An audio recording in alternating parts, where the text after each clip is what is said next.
స్వచ్ఛ సర్వేక్షణలోని జీవీఎంసీకి సఫాయి మిత్ర సురక్షిత్ షహర్ విభాగంలో ప్రథమ స్థానం వచ్చింది. కొద్ది రోజుల క్రిందటే ఢిల్లీ వెళ్ళి విశాఖ మేయర్ పీలా శ్రీనివాస్ గారు అవార్డు కూడా అందుకున్నారు. ఇదే అంశంపై మనతో మాట్లాడడానికి మేయర్ గారు ఉన్నారు. వారితో సమాచారం తెలుసుకుందాం. ఫస్ట్ సార్ మీకు కంగ్రాచులేషన్స్. మీరు మొదటిసారిగా మేయర్ అయిన తర్వాత ఈ అవార్డు అందుకోవడం ఎలా ఫీల్ అవుతున్నారు?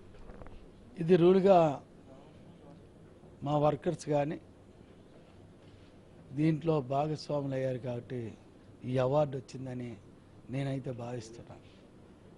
ఎందుకంటే అందరూ సహకారం ఉంటే ఏదైనా విజయం సాధిస్తాం. స్వచ్ఛ సర్వేలో కూడా నేను ఆ డయాస్ మీదకి వెళ్ళే ఆ అభినందన అవకాశం ఇచ్చే ఆ పిలుపు ఇండియాలోని విశాఖపట్నం అనేది ఒక ఐడెంటిఫై చేసే బాధ్యత మినిస్టర్లు డైరెక్ట్గా మమ్మల్ని పిలిస్తే ఈ విశాఖపట్నాన్ని పిలిపించినట్టు అంత సంతోషపడ్డాను.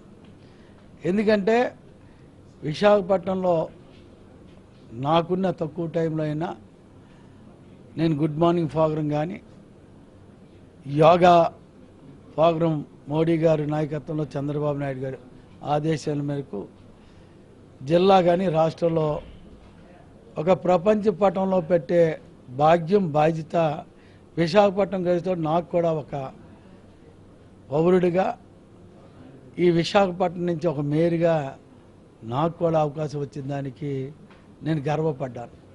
అలాగే ఢిల్లీలో నేను షీల్డ్ తీసుకుంటాడు కూడా ఆ విధంగా గర్వపడ్డాను. ఈ అవార్డు అనేది అంత ప్రధానం. అవార్డుకి అందరి సహకారంతో వచ్చింది.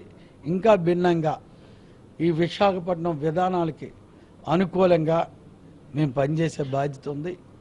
టూరిజంలో కానీ బీచ్ రోడ్లో ఇంకా మెరుగైన విధానాన్ని తీసుకోవడంలో కానీ ఏదైతే బీచ్లో కాలుష్యం కలిసిపోతుందో ఈ ప్లాస్టిక్ నిషేధించినందుకు ప్రజలు సహకరించాలి, అధికారులు సహకరించాలి.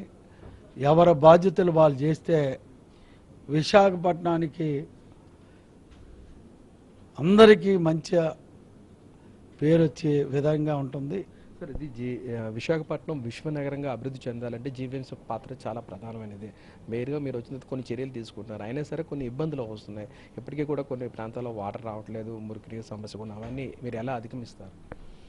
ఇంట్లో నేనైతే భీమిలి గాజువాకలో కొన్ని ఏరియాలో ఈరోజు కూడా ఫుల్ ప్లెడ్జ్డ్గా వాటర్ రాలేదు. దానికే అధికారులతో కూడా 2 రివ్యూలు చేసాం.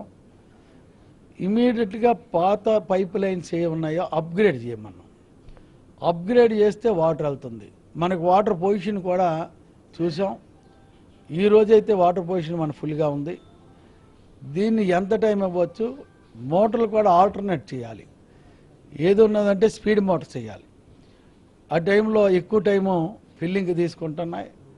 దాన్ని కూడా కమిషనర్ గారితో నేను దీన్ని మాట్లాడి ఒక పాలసీ 20 సంవత్సరాల వరకు మళ్ళీ ఇబ్బంది లేని పాలసీగా దీన్ని తయారు చేయాలి. ఎప్పుడైతే స్టోరేజ్ పెంచితే ప్రజలకు కూడా తొందరగా వాటర్ సప్లై వస్తుంది.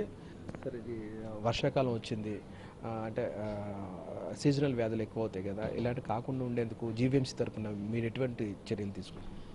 ఇప్పటికి ప్రతి ఒక్కరికి కూడా ఏదైతే ఫ్లాగింగ్ చేస్తున్నారో అంటే దోమలని చంపే విధానాన్ని దాంట్లో ప్రతి వార్డు రోజు తప్పించి రోజు వార్డులో చెయ్యాలని అది మా కార్పొరేటర్ ద్వారా కూడా సంతకం తీసుకొని మాకు సబ్మిట్ చేసే బాధ్యత తీసుకున్నాం. నా స్టాండింగ్ కమిటీలో కూడా ఎక్కడైనా ఆ పెండింగ్ వస్తే కార్పొరేట్లో కూడా మెసేజ్ పెట్టాం, మాకు ఇమ్మన్నాం. ఈ డెంగ్యూ అనేది చాలా ప్రమాదకరమైన ఈ వ్యాధికి మారింది. ఎందుకంటే చిన్నపిల్లల మీద ఎక్కువ ప్రభావం ఉంటుంది. దీనివల్ల ప్రాణహాని రాకుండా కాపాడే బాధ్యత విశాఖపట్నం ఉంది. ఇప్పటి వరకు ప్రశాంతంగా ఉంది. ఏ విధమైన ప్రజలకి కాపాడే బాధ్యత చంద్రబాబు నాయుడు గారి నాయకత్వంలో, పవన్ కళ్యాణ్ గారి విధానాల్లో ఉంది. దానికి బాధ్యతగా పనిచేయాలని మాకు కూడా కోరికతో పనిచేస్తున్నాం.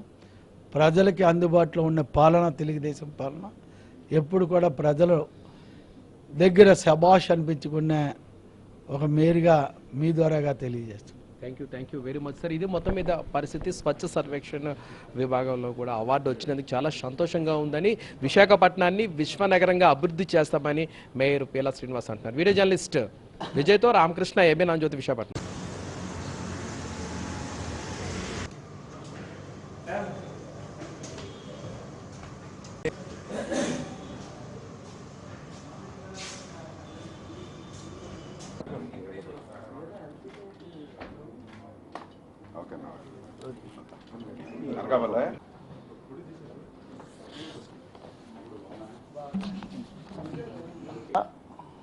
ప్రధానంగా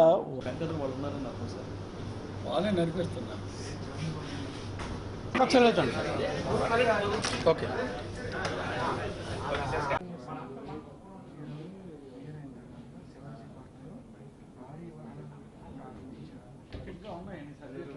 అన్నీ ఒకసారి